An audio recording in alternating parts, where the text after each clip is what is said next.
Welcome to the Daily Deuce. I'm Gary Graves from just outside cold but sunny Louisville, Kentucky, and in, I'm assuming, cold but sunny Maryland. John Webster, how are you doing? Gary, I'm doing real good, man. It's a cold day here in Maryland, windy day, all the things I don't like. I see no 90-degree day today or anywhere in sight. So now it's about layering up and wearing sweatshirt, t-shirt, hoodie, sweatpants, all the kind of stuff that I hate. But with that being said, still another great week in sports. I'm excited to talk to you about some of the things, well, all the things that are going on right now. I guess the best way to start, and before we get started, I forgot to do it last week. I want to do it today. Say hey to John Pitt. Still doing a great job of recovering. He's on the mend. Everything is going extremely well, and we hope to see him on the Daily Deuce real soon. Take care, John. Yes, But indeed. Come on back. Gary, you know, NFL, we're going to start with the NFL. We're going to talk about the NFC. And, the more things change, the more they stay the same.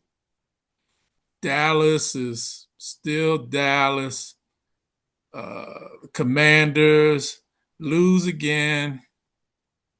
And now they have switched to another defensive coordinator. The Giants lose the game and lose another double digit lead and lose the game, and then lose their coach. And then the Philadelphia Eagles go to Lambeau, go to your place, Green Bay, and win a game 10-7 and continue to roll and stay in first place. And as we said, the more things change, the more they stay the same. Yeah. What can we say about Dallas, Gary? They didn't play Sunday. Um, they got a game this week. I can't even think of who they play this week, Gary. Who did the Cowboys play, man? Tell me real quick. Who I did the was I Cowboys play? was and I was just trying to look at the schedule here because yeah, let's see. Dallas plays this week. Who they got? Who they got? Who they got? Okay, come on. Uh,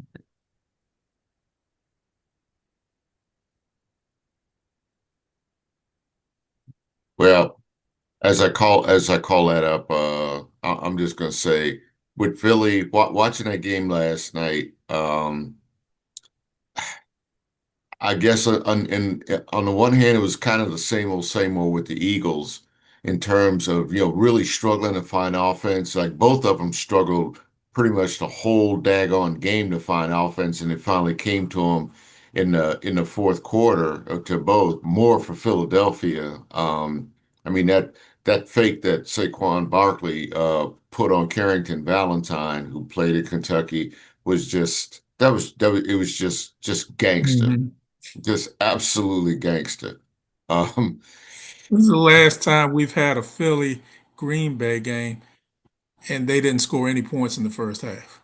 Can you I think of know. I one? mean, well, but between the fumbles, I mean, really, that was probably one of the most impressive defensive battles I think I've seen. And that's the only way I can really describe it. Like it's like both teams really showed how strong their defenses are. And to answer your question about Dallas, Dallas plays the Raiders. They visit the Raiders next Monday night, which is an interesting game given both of their teams' records. And What is Dallas right now? 3-5-1 three, or 5-1. Yeah, coming off a bye. Actually, speaking of um, the Eagles have have a big one next Sunday night against the Lions, hosting the Lions. Um, I mean, the Lions beat the brakes off the Commanders. Looking like the class of the NFC North, especially now with the Packers losing. Um, well, yeah. I tell you what, and we're gonna come back to the Eagles, and we may even have a second to say something about the Lions. But What about the Giants losing another double-digit lead and losing the game, and the Bears are looking tough, and then they lose their coach. Dayball is gone. Yeah, that one. My students told me about that one right as class was starting. I mean, it literally had happened like minutes before, and it in a way it shocked me, and then it didn't because you lose a game like that, you start to wonder about the coach's future. For what it's worth, when we're talking about coaches, like to me, every week it's a matter of does Mike McDaniel or was it Raheem Morris lose their job first? And but Dayball was one that just kind of came out of nowhere. I'm not really surprised given just given the fact that they blew another game. John, we have talked repeatedly about coaches. Well, what about nobody losing their job? You hate to see it. I don't understand it in season because what do you do in the meantime? Again, like Vince Lombardi ain't walking through that door. If you're in New York, Bill Parcells or Tom Coughlin ain't walking through that door. So, Not, what not at midseason. what are you going to do? What are you going to do? I just don't get it, Gary. I understand Dayball was having a rough season. I also understand he rubbed people the wrong way. Um, but what are you trying to accomplish right now? Granted, your season is pretty much done, I guess. They're what 2-7, 2-8, something like that. So I just don't understand a midseason firing. I just don't. I'm let me rephrase it. I understand it. I don't agree with it. I think that's a better way for me to say it because Yeah, I just don't see the reason behind it's not going to change anything. It's not going to get you any closer to the playoffs. It's not. You know, I just don't know. But yeah, they lose another game. They lose to the Bears. Bears are playing really well. Dallas wins by not playing, and and now we move on to we've already talked about Philadelphia and the big win they had. And let me also add that guy they picked up, what's his name? Jaden Phillips, I yeah, think from yeah. Miami. He had one fantastic game against the Packers, man. He played really well. So Hmm. Philadelphia is tough. Jalen Hurts he's a leader, man. Yeah, Games like that, he's still showing them the way to go, the way to get through it. They're still one of the best teams in the NFC, so we'll see.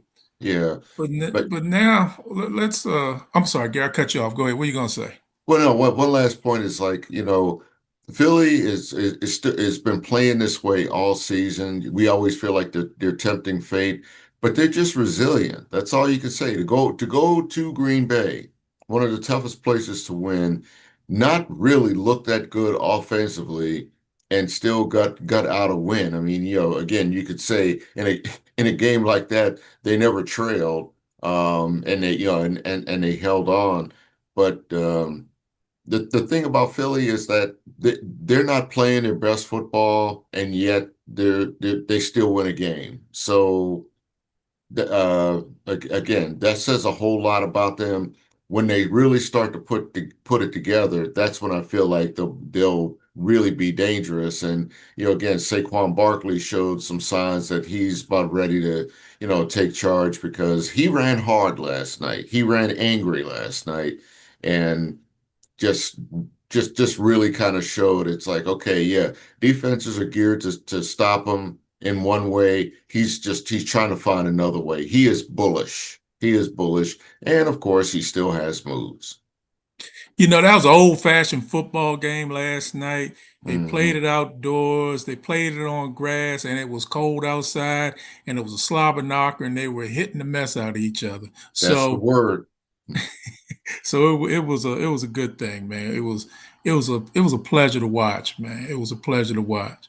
Now, let's trend over to something that may not have been a pleasure for everybody to watch on Sunday.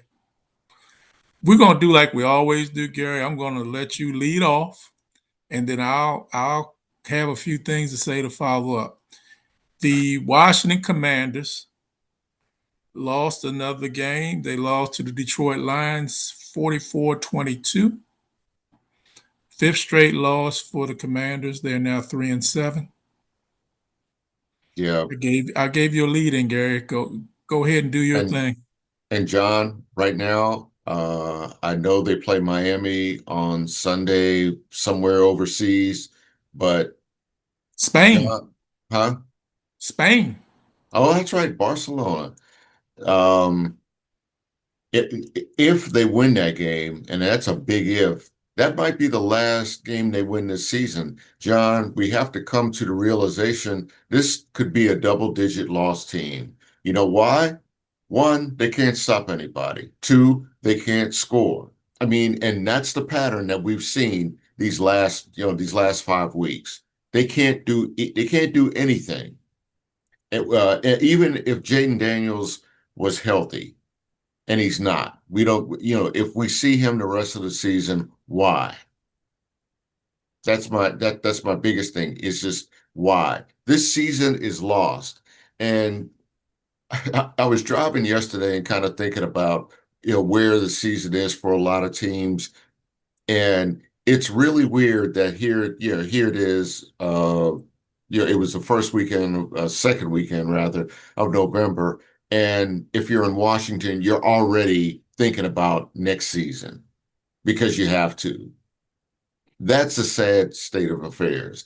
I mean, of course, New York is probably saying, hold my beer because both teams, stink out loud. But Washington just gives me no hope of like say not just turning it around, but right now of winning just one more game. They can't win. They can't do anything right. Now you want to talk about firings? Um, I'm sure there in DC, everybody wants the defensive coordinator gone like yesterday. Um, the offense ain't much better.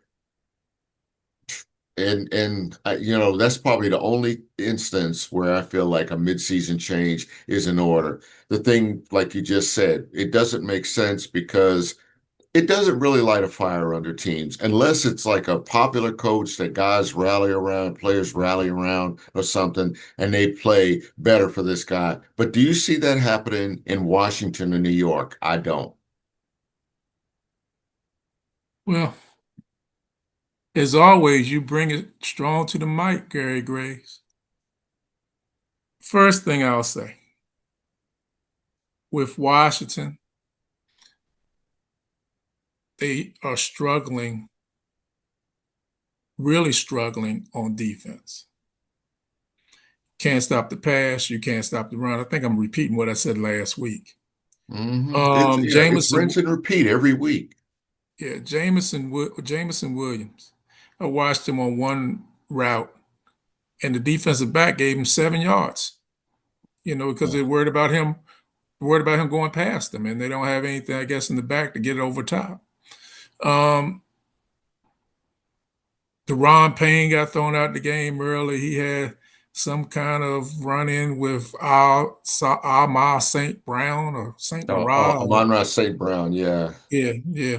Um, he got thrown out. That really hurts because he's a defensive leader. Yeah, Hmm. he's gone. What's his name? Ken Law. He gets flagged for a 15-yard penalty, unsportsmanlike conduct.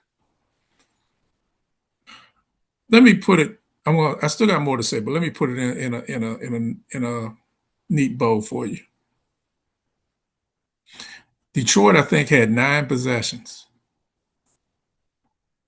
They scored on 9 possessions and did not punt on Sunday. Wrap your head around that, Gary. They did not punt and scored on every possession, except for the last one when they took a knee. Um, Other thing I'll say, you mentioned about the defensive coordinator. Just give you an update. Dan Quinn made an adjustment yesterday. Dan Quinn is now the defensive coordinator and the head coach. He has moved Joe Witt to he'll be back in the booth, but he'll be doing coverages, I guess, and helping that way. But Dan Quinn will be the defensive coordinator and calling all the defensive plays. Yeah. Um, they're talking about this week getting away to Barcelona. It's going to make them all get together and come together when everybody's going against them. I hope they're right, but it comes down to the same thing that we've talked about before, Gary. The defense has a lot of injuries and they're old. And the injuries aren't going away, and the old age is not going away. So, I don't know. Dan Quinn is a very good defensive coordinator. It's been proven over and over again. First with Seattle, then with Dallas. And then for a while with the Atlanta Falcons. He is a very good defensive-minded coach or defensive coordinator. I just don't know what you can do because this defense is so decimated. You're playing fourth and fifth and sixth string people. The offense, they put up 22 points. They played decent. They played better than I thought they were going to play. Mariota did a decent job, but they're still missing pieces. I guess, it's unfortunate what they're going through. They're 3-7. I don't see any light at the tunnel, unfortunately. I hope they can win against Miami. But it's just a rough situation for the Commanders, man. They I, I guess for me, the defense is more of a telling sign to me than anything else. Um, I don't play football, never played football. Well, I did play one year, and my father thought that was ridiculous. He never had me play again. I'll tell you that story another day, Gary. But um, the tackling's not there. The discipline's not there. The ability to pass cover's not there. I mean, you're talking about a team that had not almost, they had 500 plus yards of total offense. I mean, Amir Gibbs had over 100 yards. They had like 200 yards passing, another 300 yards, no, 200 yards running, another 300 yards passing. That's just, you got to be able to stop one or the other. You just can't have a full throttle, everything just is gone. And Mhm. that's what seems to be happening right now, man. Was Jared Goff had a clean uniform. He had a couple blood stains on his jersey. That's it. They didn't sack him. They didn't get an interception. It's Gary. I can't even find words to put it in what they're going through, man. It's just it's rough. You mentioned about Jaden Daniels. He's progressing. I know he wants to get back. He wants to play, and we just got to see how that plays out because But I mean, why waste him? That's the question. At this point in the season, yes, it's the halfway point, but why waste him for a lost cause? And that's what this is. Um, it's I don't disagree with you, but this is how I say it to you. You ever seen on the sideline when you ever, and I'm not going to say have you been on the sideline. You have, so I'm not going to say that. But have you ever seen on the sideline when your best player, foul trouble, injury, is over there with your head coach? Who is the biggest pain in the butt to that coach? that injured player because he wants to get back out there. Yes, Yeah. and yeah, I, um, I saw that in an NBA game. I keep wanting to say it was Golden State. Um, I forget. No, I'm sorry, not Golden State. Oklahoma City. Uh, you know, early on when God, when they're missing, what was it, like two players, they're both in street clothes and they both acted like they wanted to get back in the game, and you're in Yeah. street clothes. And you hear the announcer saying, "Oh yeah, that really shows shows their dedication and commitment." And I was like, who plays in hard shoes? Who plays Oh my God. in patent leathers? Yeah, That's and it makes it hard for the coach. The coach wants to yeah. keep you over there, but then you're still in. I'll sum it up by saying this to you. I'll share a story with you, Gary.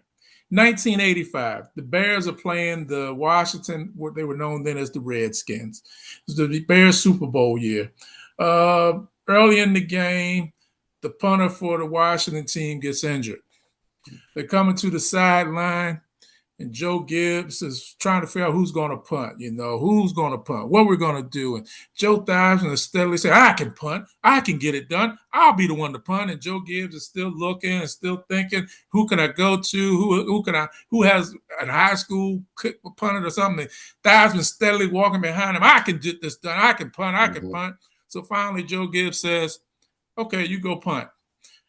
Joe Theismann goes in the game, punts the ball 1 yard.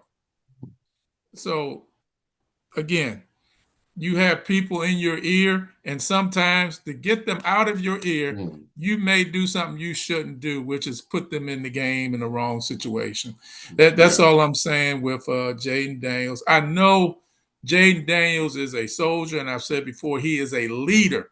He wants to be out there, but if he's on the sideline, I know like any other player or leader, they're going to be there saying, hey, I need to be in the game. If I was in the game, coach, I'd do this, I do that, I do this, I do that. And it just makes it very hard sometimes to lead the person where you have them at. Yeah. That's all I'm saying. Yep. Well, John, with that, there's nothing I can do to follow up on that. So let's go up the road to Baltimore and look at a team that's surging right now. I mean, they looked dead in the water a few weeks ago. They've won three straight and are starting to look like the team that's favored to win the AFC North. I think what at this point they're only a game behind Pittsburgh, which played probably one of the worst games I've seen them play on Sunday night, and that's one that I'm like, every time I start to believe the Steelers are that team, that they can be that team, they go out to San Diego. They go out to Los Angeles and just lay an absolute egg. I mean, was it 3 points? It was just ugly. But Hey Gary, let me tell you, let me if tell you're you the this, Gary. Ravens, you've got hope now in that division because Cincinnati ain't doing anything. Cleveland ain't doing anything. Cleveland can't get out of its own way. Cincinnati can't stay healthy and they can't protect leads at all. Oh, excuse me. Let me rephrase that. They not only can they not get a lead because they're hurt, they let teams, run up 40 points on them even when they get into a shootout. So it's the Ravens division again to lose. Well, first let me say this: you slipped up there, and you're getting ready to say Pittsburgh playing in San Diego instead of LA. Let me just say this to you, Gary. They could have played in San Diego. They could have played in LA. They could have played in Hawaii. It would have been the same result. It doesn't make any. They could have played in Salisbury, and it wouldn't have made any difference. They could Against have your played. boy. They could have played on Purdue's farm, and it still would have been the same result. It wouldn't have mattered. But here's the thing with the Ravens, and give Harbaugh credit. He's kept them together through some very difficult times. Give the whole team some credit for that. But here's another thing that's going to help. They're now, I think, 4-5. They still got to play Pittsburgh twice. They still got to play Cincinnati twice, and they got to play Cleveland. That's 5 divisional games. Hmm. If by some way they were able to win all 5 of those, that's right there, 10-5. Then they got 2 other games against Green Bay and against New England. If they were able to split those, then they would be 11-6. And I think probably 11-6 not only gets them in the playoffs, but it probably wins the AFC. It will win the AFC Central at 11-6. I really believe that. I think The Central Cincinnati. or North? I'm sorry. Ooh, I'm going back to the 70s, Gary. I'm going See, yeah, way back. see, yeah, we're both going back to how it used to be, the San But Diego Chargers. the AFC North, the Yeah. AFC North. So, but Cincinnati can't keep a lead. They can score all the points in the world. They just can't stop anybody. I'm not sure what exactly is going on and not going on with the Steelers. And Cleveland is Cleveland, and that's how I'll leave that statement. Yeah. Um, they got the Ravens got a good running game from Derrick Henry. They had the kid Mitchell come in and he made some good runs. Lamar Jackson, as always, he runs when he needs to, but he finds open receivers down the field, whether it be Likely, whether it be Mark Andrews. Zay Flowers rested in the middle of these zones and had some nice open catches and some nice yak after the catch. And that defense played really well. They picked up another guy. I can't think of that guy's name. I'll give you his number, 41. He played really well. They just picked him up in a trade. Mhm. So Baltimore is dangerous. I don't know who they play this week. Maybe you can let us know who does Baltimore play Let's this see, week. Baltimore this week. Let's see. Okay. I want to say they play the Browns. They're at Cleveland. Okay, now that's Yeah. always a dangerous game for them. I've Hmm. seen Cleveland be a 2-14 team and give the Ravens problems. Ravens got to come in there and get the Browns out of there early. You know, Cleveland still has a good nucleus. They just haven't been playing well. You got Myles Garrett, who is one of the best defensive players in the NFL. You know, you just gotta get them out early. You gotta get them out early because you leave them in there. The longer you leave them in there, the more confidence they're going to get. So we'll see how that goes. But it goes back to the statement we started off with, Gary. The more things change, the more they stay the same. We're back around looking at Philadelphia on top of the NFC East, looking like they're going to win the NFC East. And here we go in the AFC North, and it looks like the Ravens are getting ready to make a run to put them on top of that. So Yeah. we'll see what happens, man. Yeah. Well, speaking of the more things change, the more they stay the same. Let's go down a level to college. The NFL minor league. Um, In some cases, they're better than the NFL. But anyway, I yeah, digress. yeah, yeah. John, I saw probably one of the best football games of the season with Indiana and Penn State, and it's not just because it's Kentucky's border neighbor, so to speak, with the Ohio River separating, but because in Indiana is they just continue to show how legit they are, not just as a Big Ten contender, but John, as a playoff contender.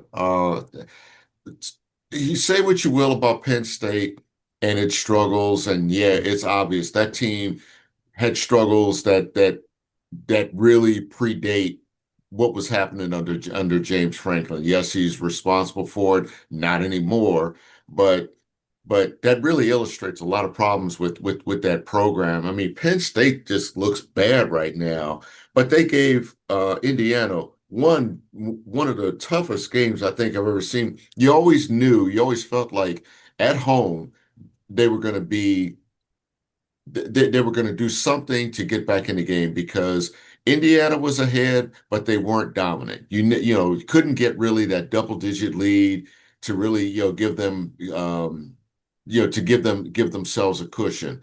And they come back, they rally, and I'm like, okay, whoever has this ball last, I think is going to win this game. John, that pass Mendoza completed for the touchdown, and all of a sudden I had the receiver's name right on the tip of my tongue, but forgot it. But it wasn't. I don't know which was more impressive, how high he went up to catch that ball, and then to come down and do a toe tap with inches to spare for the touchdown and stay in bounds to get just to get one foot down was impressive. John, I try not to be in a hyperbole, but seriously, that is one of the best catches ever that I've seen. Not, just concentration, catching something of like a jump ball, come down in bounds and score a touchdown and to win the game. And I was listening to the Indiana broadcast while driving to cover the Louisville game, and it was like the Indiana announcers were just waiting for some kind of confirmation so they could just say that was the best catch in Indiana history. And that's all I can really say about that. Gary, did you ever think we would lead off a segment on college football and the lead story would be the Indiana Hoosiers, the number two ranked Indiana Hoosiers? Mm. I mean, give them credit. I mean, Kirk Signetti probably is rough as sandpaper, but a very good coach. Or not. You just don't know whether that's really him or not, whether that look is for real or he's just like, really focused on the game because I've heard different accounts about his personality. He looks I, disgusted, but he might not be. this is what I think. Tell me if I'm wrong.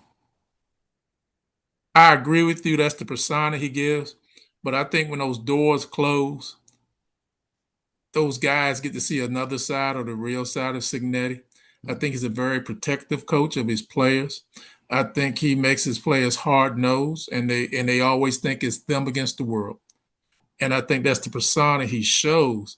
And I agree with you. It's probably not what it is behind the scenes when you get with those kids and he's coaching them up and everything. But I think for you and me and the rest of the world, that's what we see.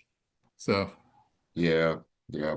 Well, John, really to wrap up, it's going to make it interesting to see how the college football rankings look. Of course, that they'll come after this show.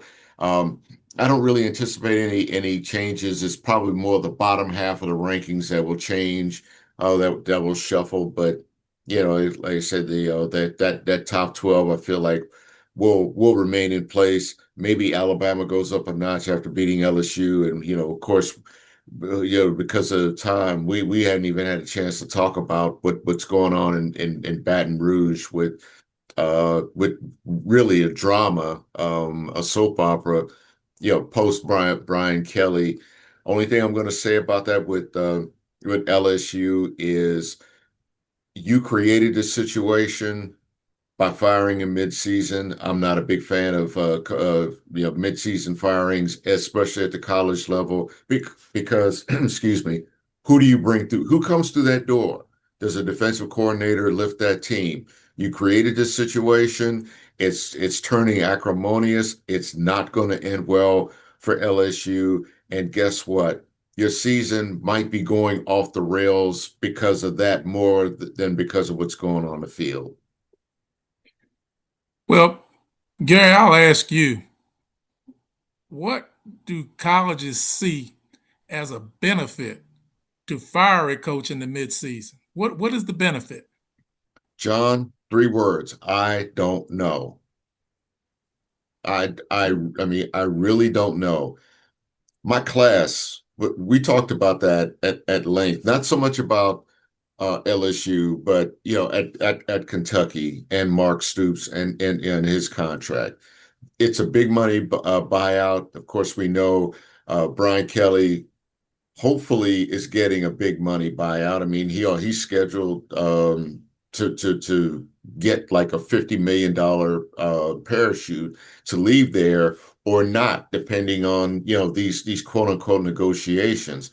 From what I've read, according to Kelly, this is non-negotiable. I signed a contract, you signed a contract, pay me. There's a term from Goodfellas I can't repeat here when Family it show, comes to family money. show. Yes, indeed. That's like I said. I mean, but yeah, I know, but that's Brian Kelly's attitude about it. It's and really it's bottom line. just pay him and move on. But who is going to lift that team for the rest of the season? Yeah, I guess what said the defensive coordinator they elevated. I don't see it happening. The thing I see happening, I'll say just in a big picture sense in the SEC is that Alabama clearly has become Kalen DeBoer's team. And after some hiccups last season, early this season, they are really starting to look like the class of the conference again. And I'll just leave it at that. And I know, John, we're pretty much out of time, but that's all I can really say about what I see in college football. Well, Gary, I'm going to let you take it home, but I'm going to give you one piece of breaking news I just received from Dante Webster. Looks like Nico Harrison will be let go today as the general manager of the Dallas Mavericks. Wow. Um, that's all I can say is wow. Well, to wrap it up, I'll just say this first. Just a word to honor Lenny Wilkins, who passed away. Uh, John, I never got a chance to really cover him. We're familiar with him in Washington because he got at the Seattle Supersonics in 1978 when the then Washington Bullets, won the NBA championship. Of course, he went on to achieve a Hall of Fame career. I mean, he was already a Hall of Fame type player, but as a coach, to basically yeah, I mean, win more games, become the NBA's winningest coach, topping one Mhm. Red Auerbach.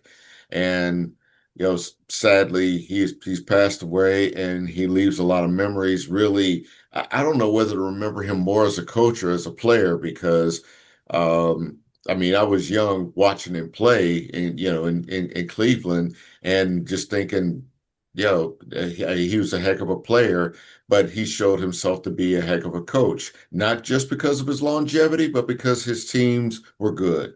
And you don't win a lot of teams unless they're good and unless you're a good coach. Forget about the number of titles that he won or didn't win.